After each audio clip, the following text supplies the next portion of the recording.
le entramos al tema entendiendo el papel de Estados Unidos en otros lados del mundo. Por ejemplo, la OTAN bajo Biden y no Trump. ¿Hay alguna nueva estrategia militar de Estados Unidos en la región eurasiática, por ejemplo?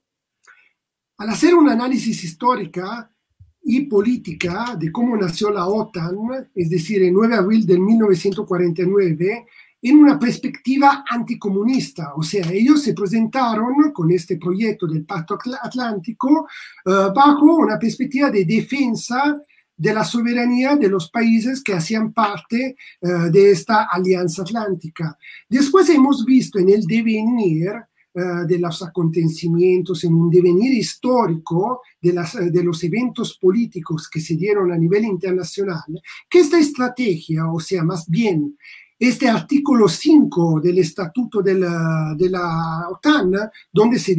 define a su comienzo como una defensa de sus propios territorios frente a una posible agresión militar simétrica por parte de la Unión Soviética en ese momento, en el 49, pero ya después, en el 53, con la muerte de Stalin en la Unión Soviética, con el 20º Congreso de la Unión Soviética, en la URSS, del Partido Comunista de la Unión Soviética, cambia la estrategia en el Partido Bolchevique de la Unión Soviética, es decir, la táctica se vuelve estrategia y la estrategia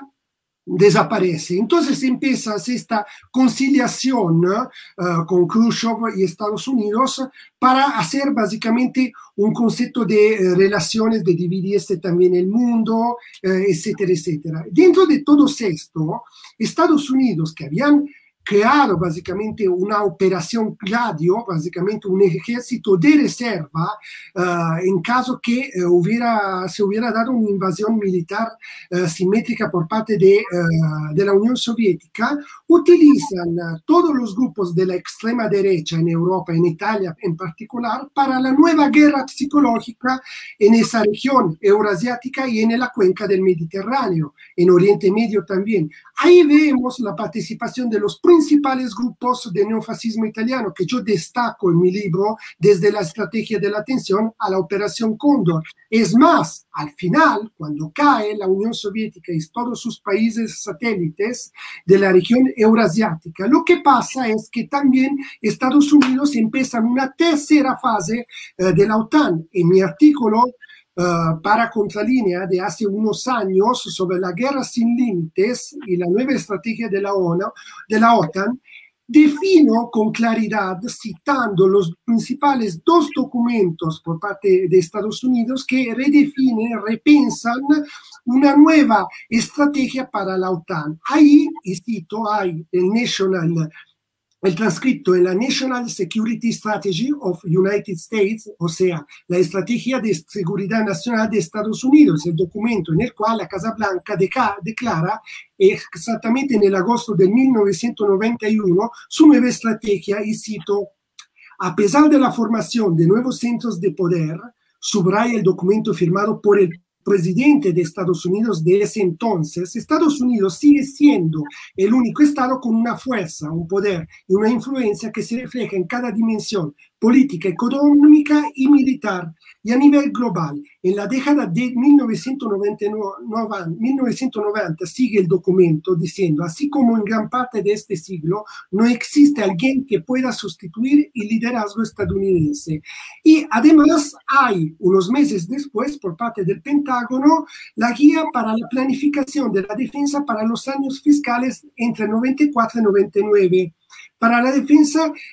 que viene publicado en el New York Times. Ahí también nuestro primer objetivo, dice el documento, es no permitir el nacimiento de un nuevo adversario sobre el territorio de la ex Unión Soviética o en otros lugares capaz de crear una amenaza similar a la anterior con la URSS. Debemos impedir que otra potencia hostil sea capaz de dominar una región cuyos recursos podrían ser suficientes y controlados autónomamente para crear una potencia global. Y cierro la citación. ¿Qué quiero decir con estos documentos, Vicente? Que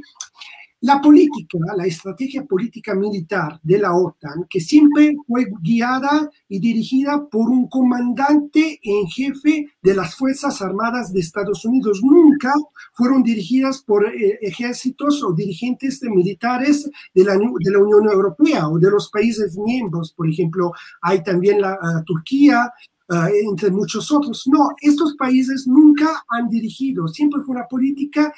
dirigida por parte de Estados Unidos. En este sentido, hoy veamos también una nueva estrategia. Sí, Trump básicamente fue grosero, fue muy directo al decir básicamente todo lo que siempre han pensado todos republicanos y democráticos, o sea, que los europeos en este sentido sirven simplemente como fuerza para enviarlas en contra de los países y los pueblos euroasiáticos, de Oriente Medio y todo esto. Si nosotros pensamos que ahorita con Biden la política cambia en un sentido táctico, pero la estrategia sigue igual, mi querido Vicente. O sea, Biden lo que está haciendo es retomar esa política de guerra sin límites que han perpetuado, por supuesto, desde el 91 con la operación Desert Storm, Tempesta en el Desierto, en 1991 contra Irak, pasando por la destrucción, la balcanización y destrucción y el ataque militar contra la ex y la antigua Yugoslavia, y pasando por Oriente Medio por todo lo que hemos visto, Libia, Siria, ahora actualmente las agresiones contra Irán, los atentados que se han dado. La diferencia es que Biden intenta justamente crear también un imaginario a nivel de la opinión pública internacional. O sea, lo que está pasando, básicamente lo que Gramsci trataba de explicar en sus cuadernos, notas, manuscritos de las cárceles, al hablar de estructura y superestructura, o sea, que no, ya no estamos en una situación determinada, fatalista o mecánica de estas mencionadas sus estructuras económicas o superestructuras, sino que estamos en una situación donde desde el año pasado, desde antes de que empezaba esta pandemia, la situación ha cambiado y en medio de todo esto, el así llamado gramscianamente bloque histórico, o sea, este concepto de un bloque de poderes, de un intelectual orgánico que dirige básicamente la hegemonía eurocéntrica occidental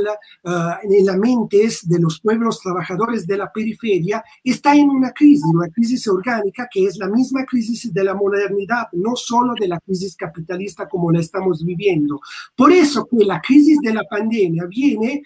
para repensar, por un lado, del lado de nosotros que estamos platicando, que nos están, para quien nos está escuchando, repensar estos conceptos de superestructura y de estructura, porque se ha mostrado, y básicamente lo que quiere hacer Biden es también reapropiarse de este bloque, de una hegemonía a nivel internacional, sobre todo aquí en el continente nuestro americano. Por eso estas políticas de, entre comillas, distensiones con Centroamérica, con México. ¿Por qué? Y por qué también veamos el Biden que hoy básicamente se pone a hacer también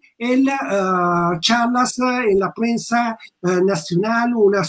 forma de así mal llamada mañanera estadounidense. ¿Por qué? Porque se da cuenta de la hegemonía cultural que López Obrador, la cuarta transformación, está tomando no solo en México, como tú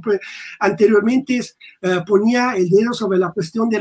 los porcentajes del pueblo mexicano que apoya la protesta, sino que a nivel internacional los pueblos de nuestra América están al pendiente de lo que está pasando aquí en México. Eso es Biden, esta figura, esta momia política. Atrás de él no hay ningún estado profundo, ni hay ningún